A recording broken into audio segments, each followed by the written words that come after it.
ನನ್ನ ಮೊದಲ ಸಿನಿಮಾ ಆಗಿರೋದ್ರಿಂದ ತುಂಬಾ ಖುಷಿ ಇದೆ, ಹಾಗೆ ಎಕ್ಸೈಟ್ಮೆಂಟ್, ನರ್ವಸ್ ಎಲ್ಲಾನು ಮಿಕ್ಸ್ಡ್ ಅಪ್ ಆಗಿದೆ.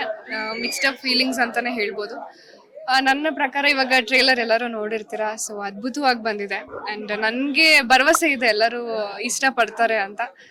ನನ್ಗಂತೂ ಒಂಥರ ಥ್ರಿಲ್ಲಿಂಗ್ ಆಗೇ ಇದೆ. ಅಂದ್ರೆ ನನ್ಗೆ ಇದು ಫಸ್ಟ್ ಸಿನಿಮಾ ಅಲ್ಲ, ನಂಗೆ ತುಂಬಾ ಆಫರ್ಸ್ ಬಂದಿತ್ತು, ಬಟ್ ನಾನು ಸೀರಿಯಲ್ ಕಮಿಟ್ಮೆಂಟ್ ಇರೋದ್ರಿಂದ ಮಾಡ್ತಿರ್ಲಿಲ್ಲ. ಬಟ್ ಇದಕ್ಕೆ ನಮ್ಮ ಪ್ರೊಡ್ಯೂಸರ್ ಸರ್ ಅವರ ಊರಾಗಿರೋದ್ರಿಂದ ನನ್ನನ್ನು ಅಪ್ರೋಚ್ ಮಾಡಿದ್ರು.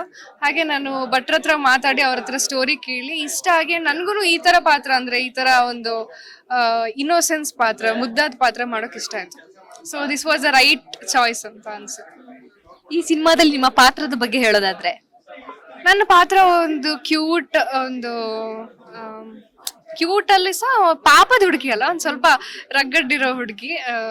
ತುಂಬಾ ಚೆನ್ನಾಗಿದೆ, ಎಲ್ಲರಿಗೂ ಇಷ್ಟ ಆಗುತ್ತೆ. ಅಂಡ್ ಇಲ್ಲಿವರೆಗೂ ನಾನು ಎಲ್ಲರೂ ಗ್ಲಾಮರಸ್ ಆಗಿ ನೋಡಿರ್ತೀರಾ, ಬಟ್ ಇದು ಡಿ ಗ್ಲಾಮರ್ ಲುಕ್ ಅಲ್ಲಿ ನೋಡ್ತೀರಾ. ಒಂದು ಡಿಫ್ರೆಂಟ್ ಕ್ಯಾರೆಕ್ಟರ್.